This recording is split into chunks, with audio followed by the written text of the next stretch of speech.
وہ ایک لمحے کے لیے بالکل ساکت ہو گیا۔ اس کی آنکھیں پھیل گئیں۔ اس نے انگوٹھی دیکھ لی اور اسی لمحے اس نے اپنی ماں کو بھی پہچان لیا۔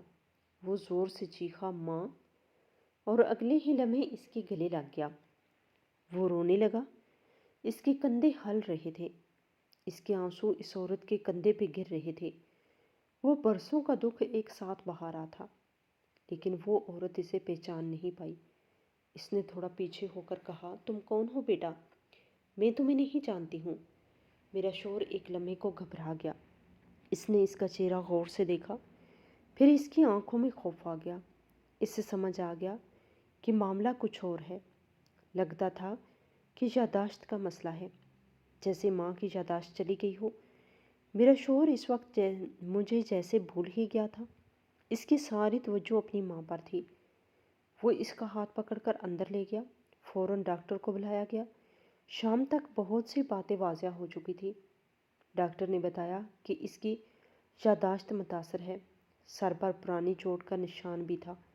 شاید کسی وقت سر پر شدید چوٹ لگی تھی، اسی وجہ سے یادداشت چلی گئی ہوگی۔ وہ گھر سے کیوں گئی تھی؟ اس کا سوال کسی کے پاس نہیں تھا، خود اس عورت کے پاس بھی نہیں، لیکن اب وہ واپس مل گئی تھی۔ اسے آہستہ آہستہ سمجھایا گیا، بتایا گیا کہ یہ آپ کا گھر ہے، یہ آپ کا بیٹا ہے، پرانی تصویریں دکھائیں گی۔ کچھ دیر بعد وہ مان گئی۔ اس نے کہا کہ مجھے واقعی یاد آ رہا ہے کہ میرا شروع کا وقت کہیں اور گزرا تھا، لیکن میں کون ہوں؟ میرے ماں باپ تھے یا نہیں؟ میرا شوہر تھا؟ یہ سب مجھے یاد نہیں۔ میرے شوہر کے لیے تو جیسی عید ہو گئی تھی۔ اس کی گمشدہ ماں اسے مل گئی تھی۔ اس کی آنکھوں میں خوشی تھی، اس کے چہرے پر سکون تھا۔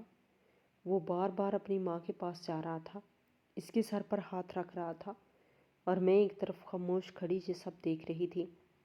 میرے دل میں خوشی نہیں تھی، میرے دل میں خوف تھا۔ مجھے ایسا لگ رہا تھا کہ اب میرے ساتھ کچھ برا ہونے والا ہے۔ ایک ہفتہ گزر گیا۔ اس پورے ایک ہفتے میں میرا شوہر میرے کمرے میں ایک بار بھی نہیں آیا۔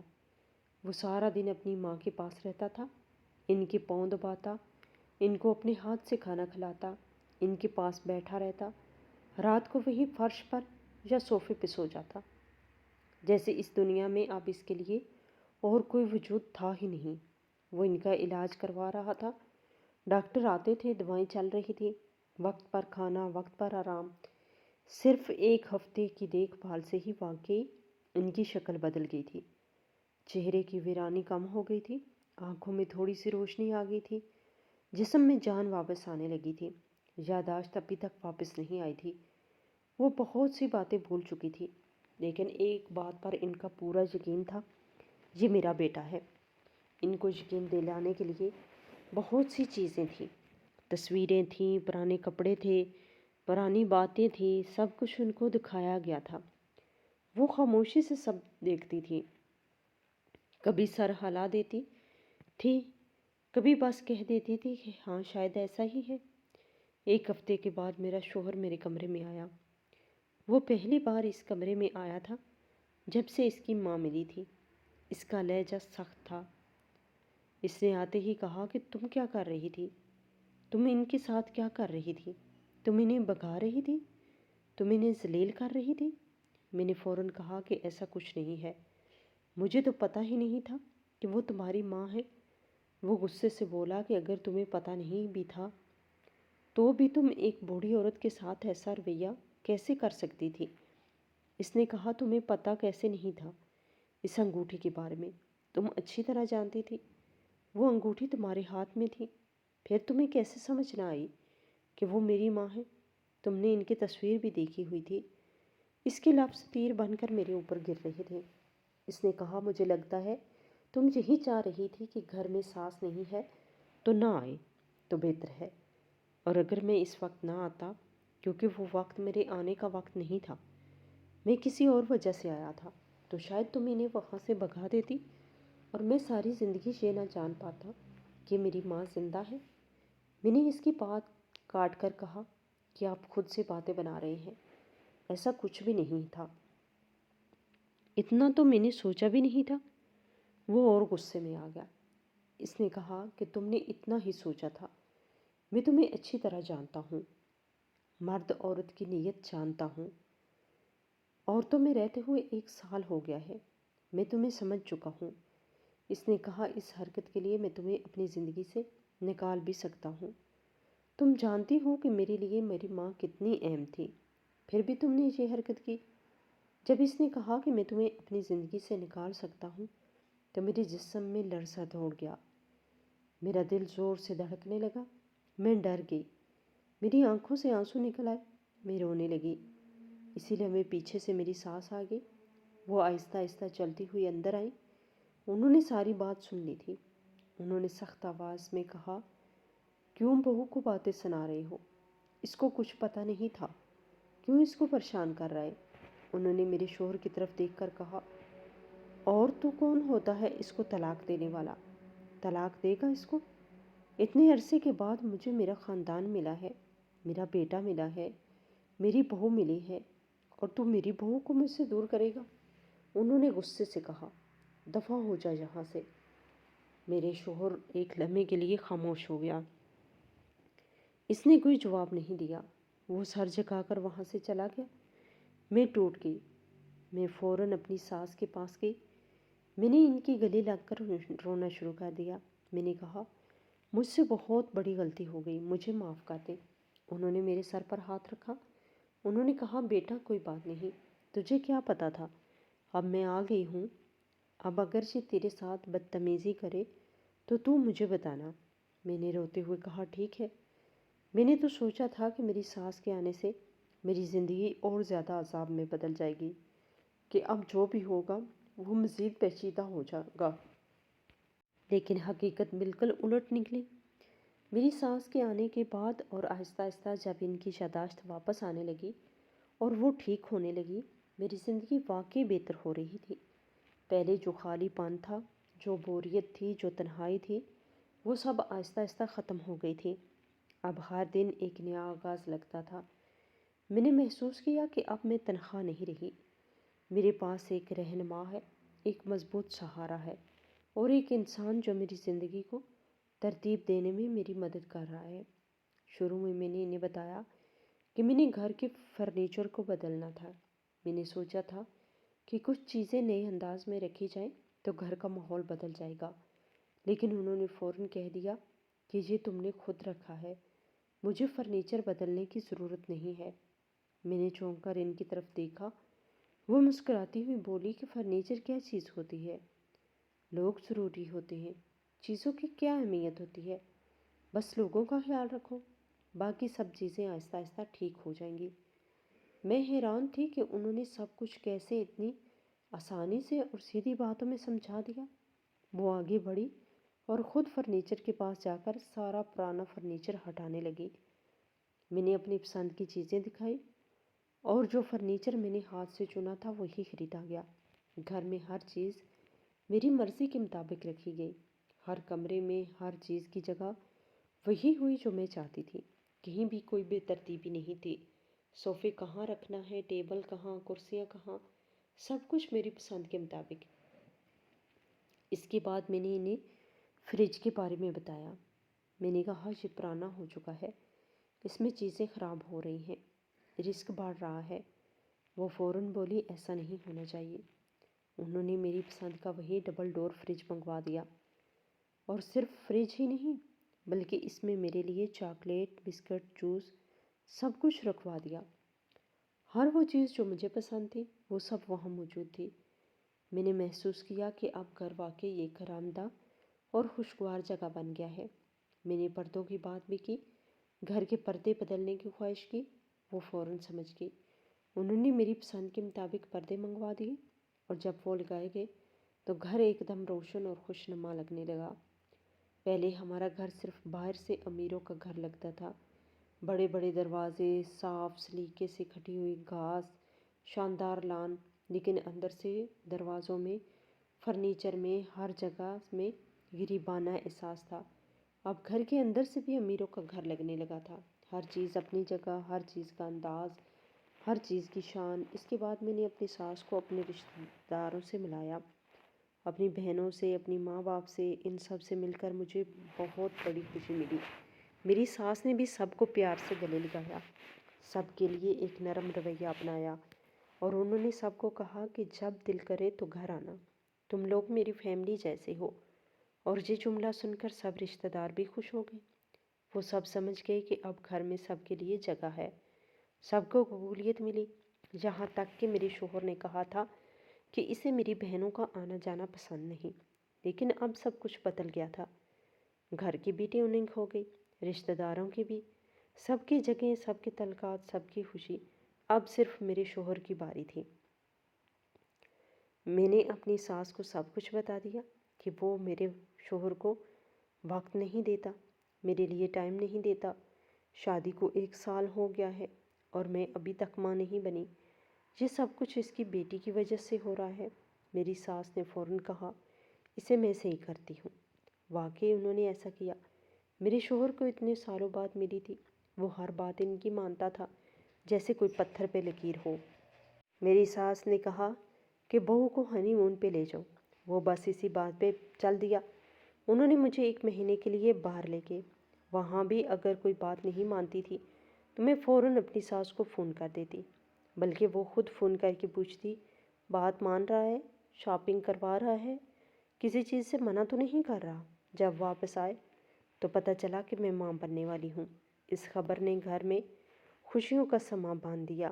میری ساس نے پھر میرے ناز و نخرے اٹھانے شروع کیے۔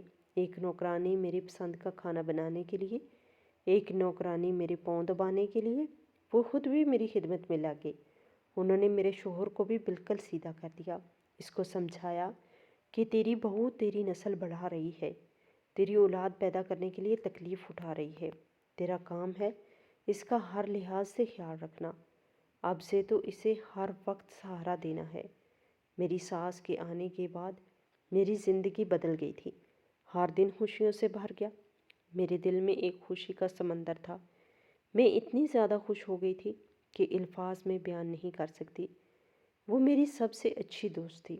ہر بات میں، ہر فیصلے میں، ہر چھوٹی بڑی ضرورت میں وہ میرے ساتھ تھی۔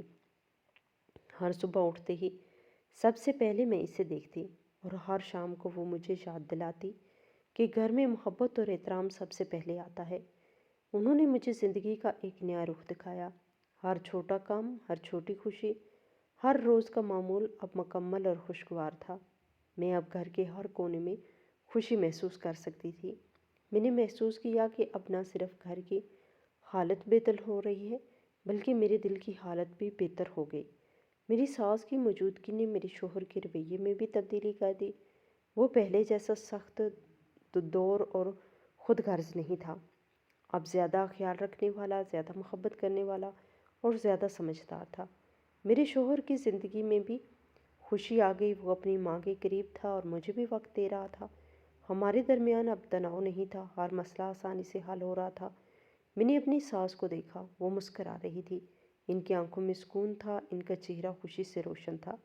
میں نے دل ہی دل میں سوچا کہ واقعی یہ میری سب سے بڑی نعمت ہے۔ ان کے آنے سے میری زندگی مکمل ہو گئی۔ میری ساس صرف میری رہنما نہیں، بلکہ میری سب سے اچھی دوست بن گئی تھی، اور میری زندگی واقعی بدل گئی تھی۔ ہر دن میں ان کے ساتھ رہنا، ان سے سیکھنا، ان کے تجربات سے فائدہ اٹھانا مجھے ایک نئے انسان کی طرح محسوس کروا رہا تھا۔ میری دنیا میں اب خوشی، سکون، محبت اور عزت سب کچھ موجود تھا، اور یہی میرے لیے سب سے بڑی خوشی تھی۔ میری ساس اور میرے درمیان ایک مضبوط رشتہ بن گیا تھا۔